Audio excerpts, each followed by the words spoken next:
नमस्कार, जय जोहार साथियों। मैं हूं आप सभी के साथ निधि भारद्वाज। सीजी राउंडअप के इस एपिसोड में आप सभी दर्शकों का स्वागत है। मेरे साथ है सहयोगी मयंक ठाकुर।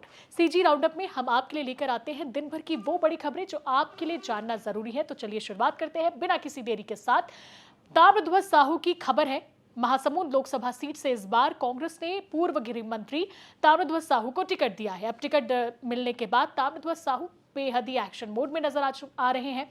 लोकसभा क्षेत्र में अपने लगातार दौरा कर रहे हैं। इस बीच जब वो धमतरी पहुंचे तब उन्होंने प्रधानमंत्री नरेंद्र मोदी से लेकर रमन सिंह को लेकर बड़ा बयान दे डाला। अब ये बयान क्या था, ये आपको मेरे सहयोगी मयंक ठाकुर बताएंगे। बिल्कुल निधि, जिस तरह से छत्तीसगढ़ में अब लोकसभा चुनाव को लेकर चुनावी बिसात बीत चुकी है और इसके बाद जो आज चुनावी दौरे पर जिस तरह से पूर्व गृह मंत्री और महासमुंद क्षेत्र के जो लोकसभा प्रत्याशी हैं ताम्रध्वज साहू, वो चुनावी दौरे पर पहुंचते हैं। और खासकर जो महासमुंद क्षेत्र की बात में इसलिए बेहद अहम हो जाती है क्योंकि महासमुंद लोकसभा सीट जो है वैसे परंपरागत तरीके से कांग्रेस की सीट मानी जाती है। यही वह सीट है जहां से कांग्रेस के दिग्गज नेता विद्याचरण शुक्ल लगातार जीत कर आते रहे हैं और केंद्र की राजनीति में भी उनका दबदबा रहा है। अब क्योंकि साहू बहुल इलाका है और इस क्षेत्र से कांग्रेस के दिग्गज नेता पूर्व गृह मंत्री ताम्रध्वज साहू को मैदान पर उतारा गया और जब वो चुनावी दौरे पर धमतरी पहुंचते हैं, उनसे लगातार सवाल किए जाते हैं तो वो बेहद आक्रामक तरीके से जवाब देते नजर आते हैं। उन्होंने कहा कि जो लोग कांग्रेस के 70 सालों का जो है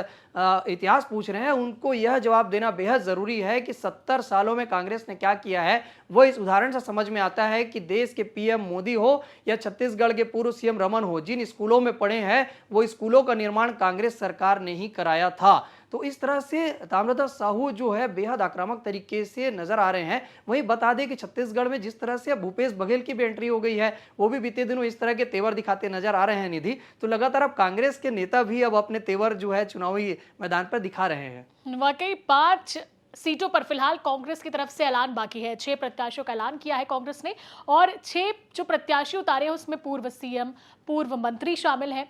लेकिन सबसे ज्यादा जिस सीट की चर्चा हो रही है वो है राजनांदगांव सीट। वैसे ही ये हाई प्रोफाइल सीट रही है, लेकिन पूर्व सीएम जो है भूपेश बघेल, जब से उन्हें प्रत्याशी बनाया गया इस सीट से न केवल प्रदेश बल्कि पूरे देश भर में इस लोकसभा क्षेत्र को लेकर चर्चा हो रही है। तो चलिए इस पर भी हम थोड़ी सी बात कर लेते हैं।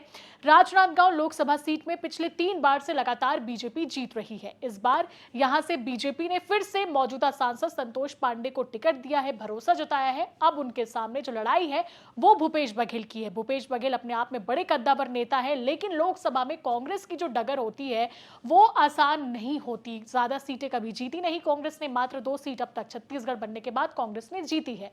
ऐसे में बड़ा सवाल ये उठता है कि क्या राजनांदगांव लोकसभा सीट से भूपेश बघेल जो उनकी प्रतिष्ठा दांव पर लगी है, ये हम कह सकते हैं, ये वो बचा पाएंगे।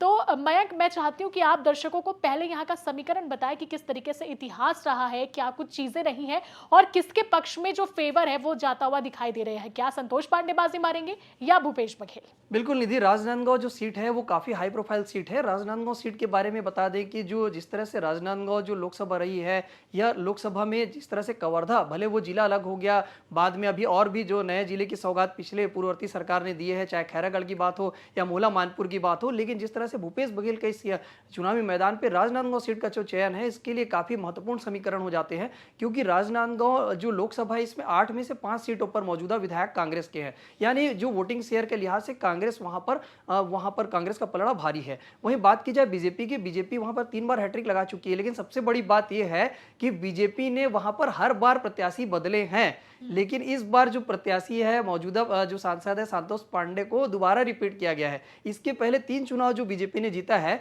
तीनों बार अलग अलग प्रत्याशी रहे हैं, चाहे वो मधुसूदन यादव की बात हो, अभिषेक सिंह की बात हो या संतोष पांडे की बात हो, तीनों बार प्रत्याशी बदले गए।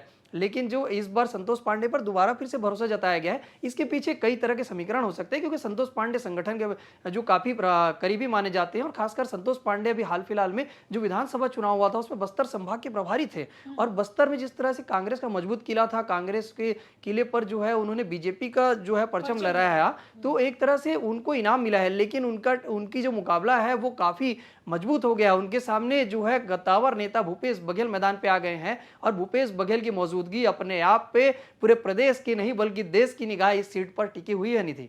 आपको लगता है कि अब बीजेपी ने कभी सोचा होगा कि इस सीट से राजनांदगांव से भूपेश बघेल चुनावी मैदान पर उतर सकते हैं? क्योंकि भूपेश बघेल ने खुद प्रेस कॉन्फ्रेंस किया था और उन्होंने इस बात का भी जिक्र किया कि सिंगल नाम उनका भेजा गया था। लेकिन आप ये देखेंगे कि बीजेपी जो है वो लगातार भूपेश बघेल पर तंज कस रही है, कह रही है कि बलि का बकरा भूपेश बघेल को बनाया गया है, क्योंकि बीजेपी की जीत निश्चित है। छत्तीसगढ़ की सभी 11 सीटों पर बीजेपी जीत कराएगी, ऐसा बीजेपी दावा कर रही है। वहीं चैलेंज भी किया जा रहा है। खुद उनके भतीजा जो कि हार चुके हैं विधानसभा चुनाव भूपेश बघेल के हाथों, वो अपने काका को फिर से चैलेंज दे रहे हैं, कह रहे हैं कि भैया लड़के दिखाएं आप दुर्ग से, क्यों राजनांदगांव सीट पर आपको शिफ्ट कर दिया गया है। तो एक तरीके से जो चुनाव लड़ा जा रहा है भूपेश बघेल की तरफ से, उससे लेकर बीजेपी काफी ज्यादा अटैकिंग मोड पर है। लेकिन जो राजनीतिक विश्लेषक है, छत्तीसगढ़ तक की टीम लगातार इस पूरे मसले पर लोगों से भी चर्चा कर रही है, वरिष्ठ पत्रकारों से भी बातचीत कर रही है।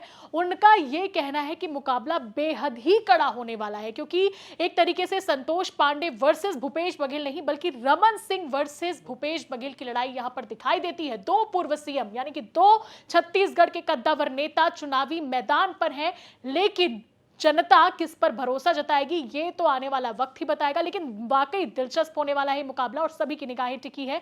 फिलहाल सीजी राउंडअप के इस चर्चा में इतना ही। उम्मीद है आपको हमारा ये जो खबर है, हमारी जो ये रिपोर्ट है वो पसंद आई होगी। छत्तीसगढ़ तक अगर आपने अब तक सब्सक्राइब नहीं किया है तो जरूर सब्सक्राइब करें और देखते रहे छत्तीसगढ़ तक। मुझे दीजिए इजाजत, नमस्कार, जय जोहार।